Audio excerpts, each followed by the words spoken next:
America, and welcome to Invent America, because America invents. This episode of Invent America is brought to you by America's Inventor Lady and Home Talk USA. Home Talk is a proud member of the King's Broadcasting Network and has been bringing to you the best of America's home-based product innovation since 1998.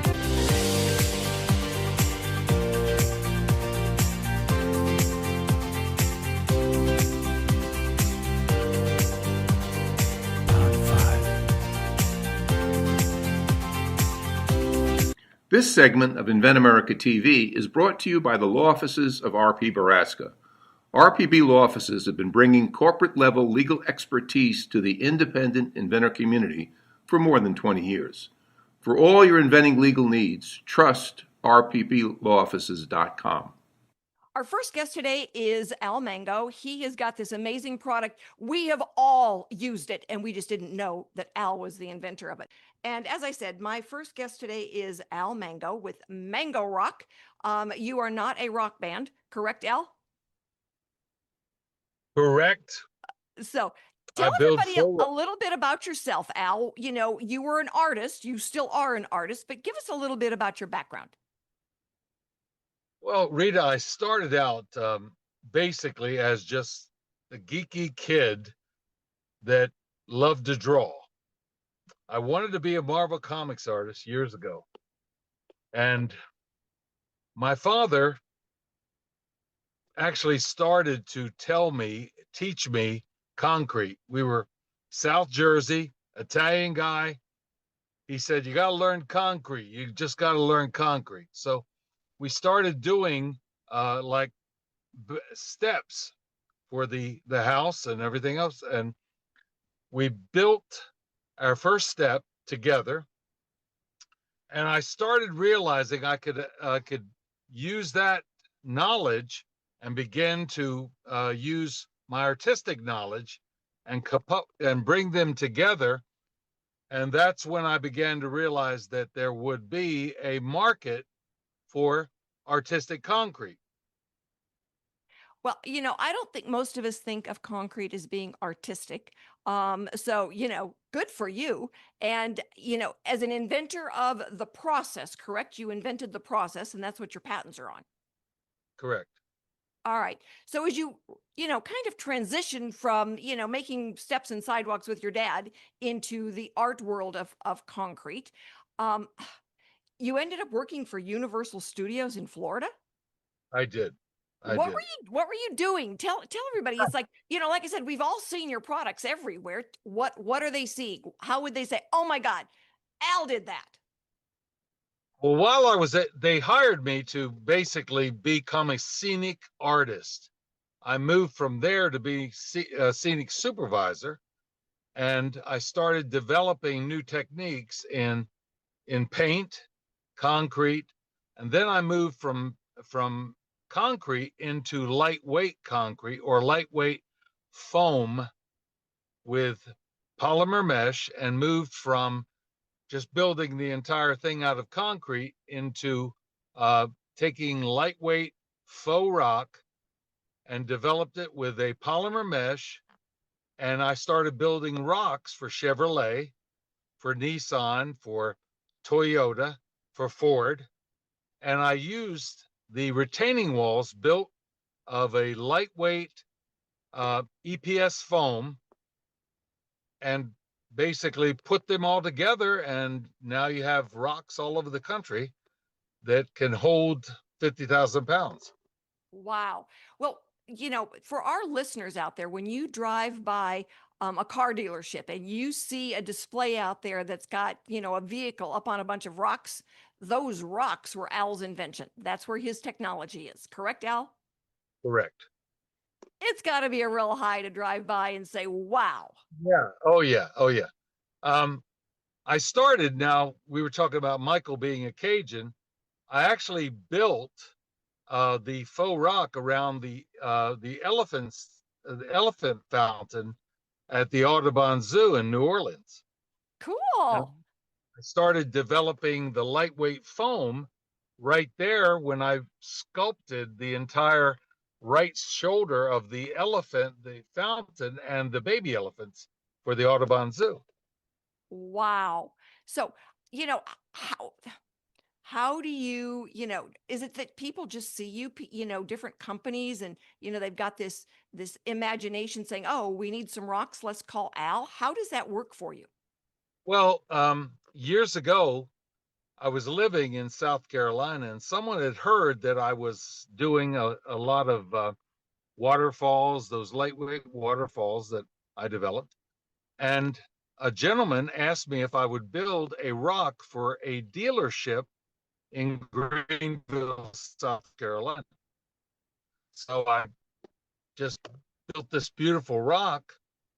It was the Dick Smith Automotive Group, and it was a gentleman by the name of Bill Goodwin, and very wonderful man, but very skeptical. And so he simply said to me, he said, I don't know you. And I came right, he was from New York. He's in New York. He said, I don't know you. And I said, I don't know you. And you're a car dealer. Guy writes me a $10,000 check right there within 5 minutes. And so I built this huge rock for Dick Smith Auto Group, and it's still in existence today, and went by, and the paint job is still right there. I built a huge boulder that covered over the all the plumbing and everything of the rock, because we had waterfalls and everything else. And it was lightweight foam. Someone actually gave me all this massive amounts of foam, and so I started using it, building rocks, building the ram's head for the Jeep and Ram, Jeep, Dodge, Chrysler, Ram.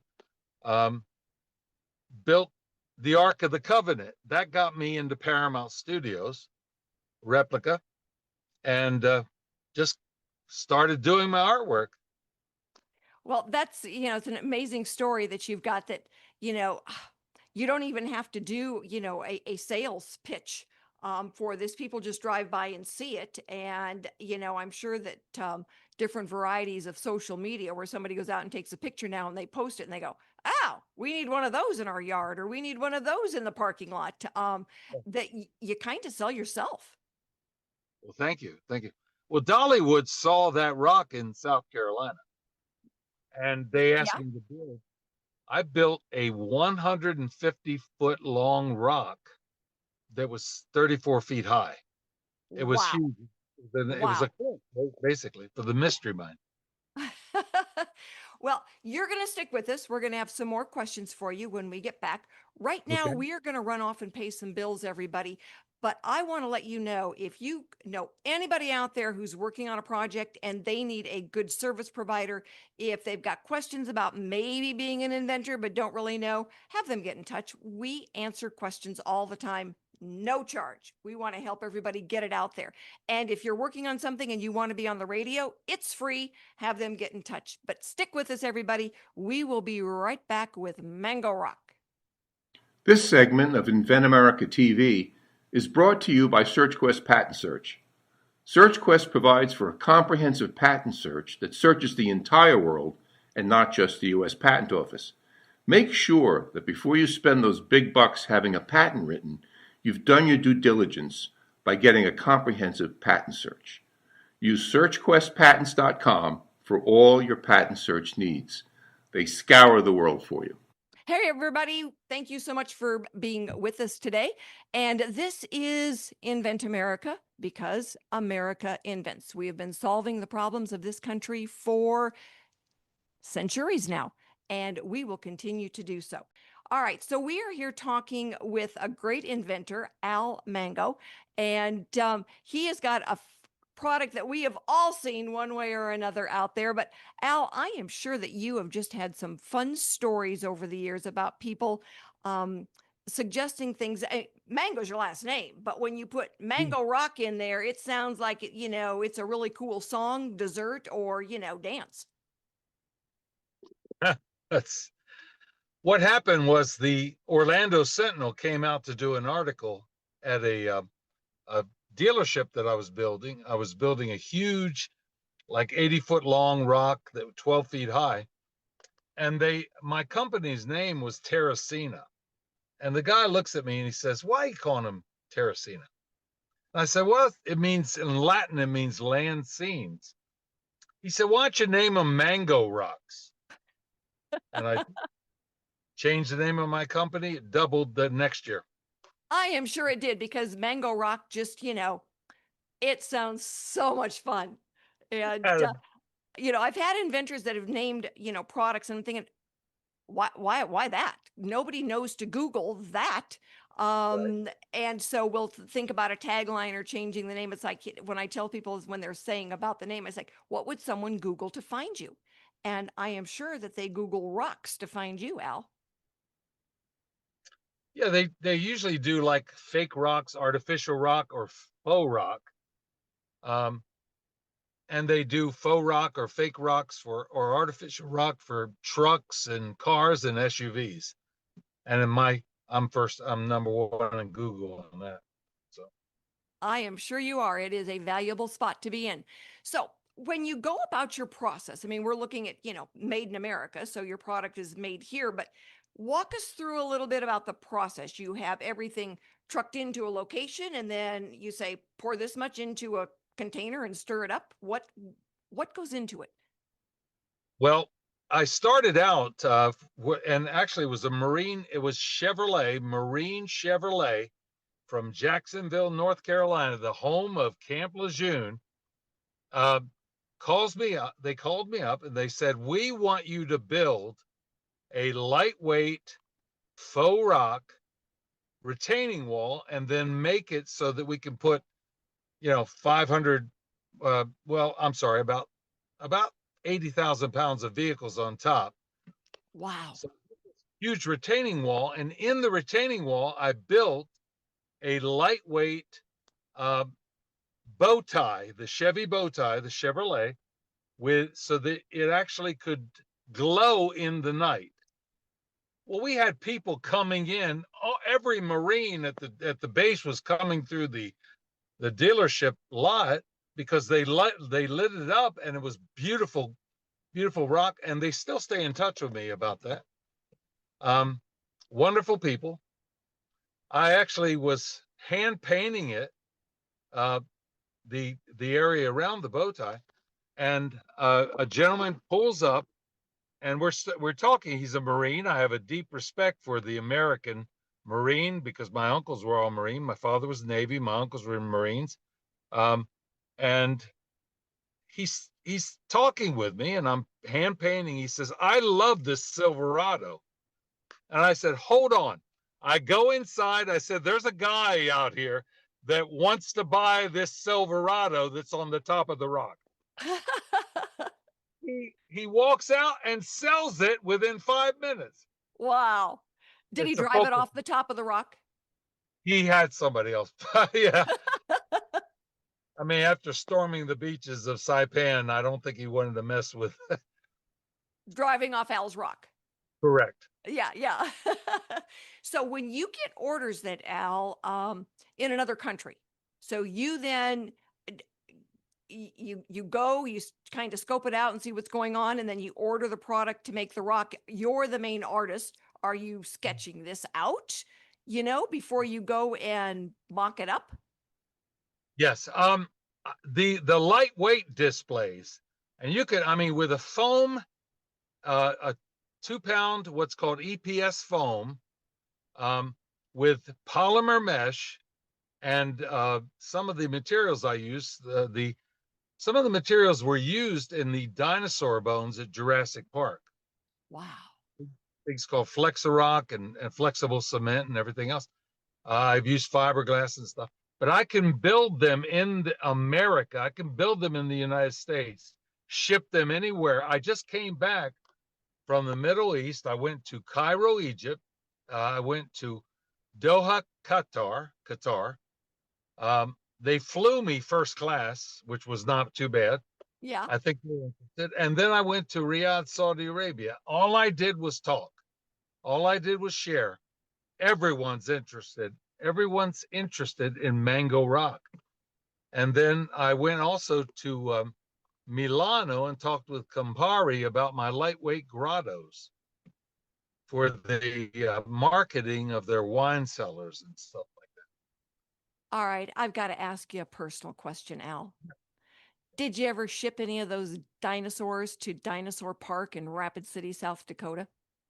that. No, I didn't. But you know what? I've done some dinosaurs. Well, that's where I grew up. I spent a lot of time as a kid up there, and I know they replaced those dinosaurs. Man, next time, and my nephew lives right below the mountain. I'm gonna send them your name and say next time you have a dinosaur done, you need to use some MangoRock out there. Yes. One of the best things to make dinosaur bones, believe it or not, is fiberglass. Is Bondo that you would use for Bondo in a car Huh. for So repair. you're worldwide in your scope now. So when somebody goes to you talked about Dollywood. What are some of the other family theme parks where somebody would go and see your products, your artwork, Kings, your masterpiece, their masterpieces? oh, Kings Dominion in north of Richmond, Virginia, Doswell, Virginia. Um, I did the Tomb Raider ride. Now that was sold out. It was sold from Paramount Studios, and it became part of the Sandusky group. So they don't call it Tomb Raider anymore, but I've got everything, all the props there I built. Then I came to Dollywood and also did Popeye's Toon Lagoon at Universal Studios Islands of Adventure. Okay. So that is so cool. I just find it fascinating, that there are inventors out there like yourself who, they do these huge projects and everybody sees them, whether you're driving by a dealership or you're going to a theme park with your family. Everybody sees them and they go, "Oh, isn't that cool?" But we never know where they started from. And in Correct. your case, they started from a man that was doing sidewalks with his dad, and going, "I really don't want to do sidewalks, Dad. I want to do something else." But Yes. you paid honor to your dad by taking the technology and making it bigger than sidewalks. Well, actually, my father was a great concrete guy. He was absolutely a genius, and my mother was an incredible artist. So I kind of merged them. You did. You did. Well, we are going to take a quick break. And when we get back, we'll finish up with Al and his story. And I want to let everyone know if you are out there and you've got a product, let us know because we would love to get you on the radio. We would love to hear more about your story. And we would like to tell all of America about the product that you are selling, so that they know what problem you have solved. So stick with us, America, and we are going to share with you some more of that story. If you're an inventor or you know an inventor out there who would just like to be able to have a conversation with other inventors, join the Inventors Roundtable.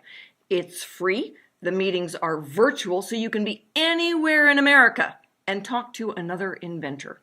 And for a lot of folks out there, understanding the process, being able to ask questions, getting good service provider information is critical to the inventing process. So, got questions? Want to join? It's free. inventorsroundtable.org. Hello, America, and thank you so much for being with us this afternoon as we present to you Al Mango with MangoRock, incredible inventor, wonderful story. So, Al, it has been wonderful to have you with us today and tell the story and all the different travels. But I find it fascinating that you took the best of your dad and the best of your mom and honored both of them by combining your technology into a new product. Well, they taught us to innovate. Um, my father had the philosophy: you don't buy your kids massive amounts of toys. You let them experiment. So we were always working on something. Tree houses, underground forts. Instead of buying toys for us, they would buy us things to stimulate our minds. Shovels, which stimulated Yeah. our I had a friend ask me the other day, "What kind of vitamins are you on? You look so strong and fit." And I said, "It's called a weed whacker." Every day we go out with a weed whacker and we cut something down. It keeps me fit. Oh, shoot. So it's what's next, Al? Where, you're looking at building the next rock. What's next? Well, I'll be honest with you. The lightweight, the future for MangoRock is not with massive amounts of concrete. It's lightweight. It's development of harder and more flexible coatings, such as flex rock, and you can literally ship it anywhere in the world and drive on it. And on my website, MangoRock.com, you can see where I've actually developed things for Nissan that you can ship them in for shows and everything else, and drive right on them. It will hold 50,000 pounds because it does. Well, and I've been to your website a couple of times and looked at the incredible displays that you've got there and the equipment that is sitting on them. It's impressive and it's massive. And so being able to create something that you can easily ship, so it allows you still to have control of that intellectual property, because that's important. And just, it makes a big difference for you to be able to make it here and ship it than to have to go there, order all the materials. Installation is one thing. Starting from scratch is something completely different.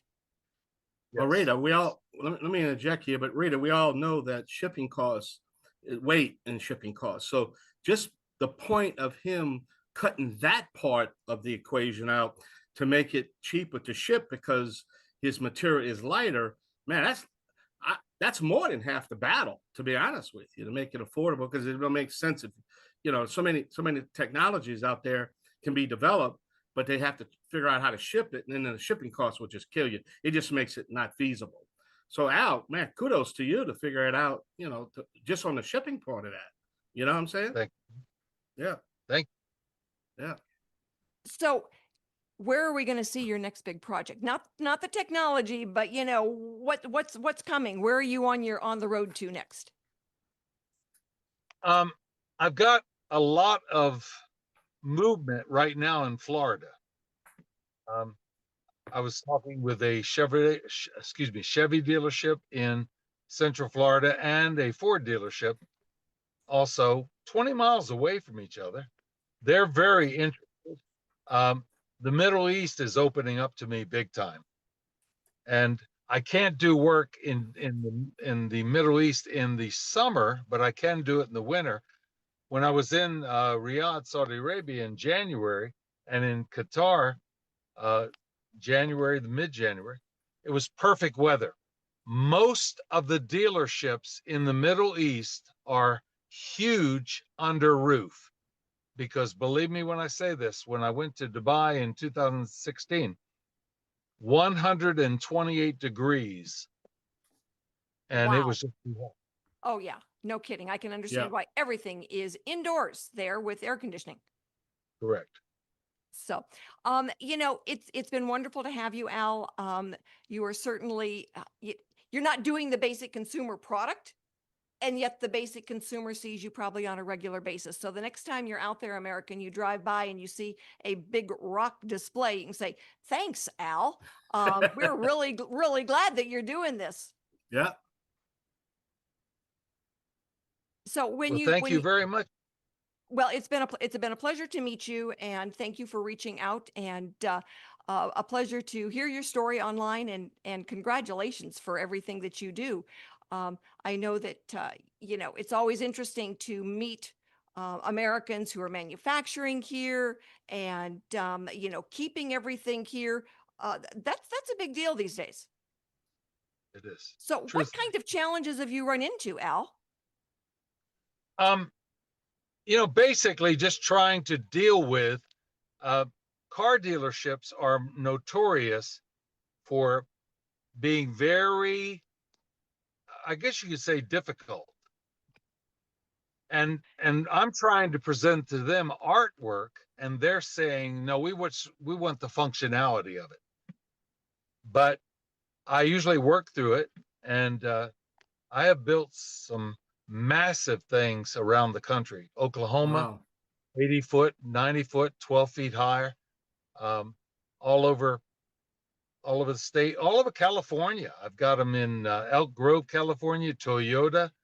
I've got 3 huge displays at Palm Springs Ford. Bill Ford comes by once a week and looks at my rocks. Good Which for I you. think- Good All for right. you. Good for you. Well, it's exciting. And next time I see a big display, I'll wave when I go by. Thank you so much for being with us today. Thanks everyone for joining us today. We will be back next week with more stories on getting products from mind to market. We will have new inventors and industry experts. So join us and have a wonderful week.